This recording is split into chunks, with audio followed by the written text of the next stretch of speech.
আসসালামু আলাইকুম রহমতুল্লাহি ওয়াবারাকাতু। আলহামদুলিল্লাহ, মারহামা ওয়েলফেয়ার ফাউন্ডেশন এবং আসিরাজ ফাউন্ডেশনের ব্যবস্থাপনায় রংপুর জেলার অন্তর্গত বদরগঞ্জ থানার ট্যাক্সেরহাট এলাকায় অবস্থিত রহমানিয়া মাদ্রাসায় প্রতি বছরের ন্যায় এবছরেও গরিব দুস্থ ছাত্রদের জন্য ইফতারির ব্যবস্থা করা হয়েছে। আল্লাহ তাআলা যেন এই ব্যবস্থাপনাকে কবুল ও মঞ্জুর করে নেন।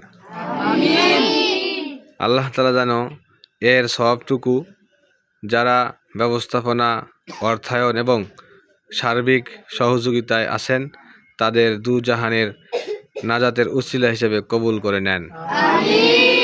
আল্লাহ তাআলা যেন এর উসিলায় সবাইকে মাফ করে জান্নাতুল ফেরদাউসের বাসিন্দা হিসেবে কবুল আর মঞ্জুর করে নেন।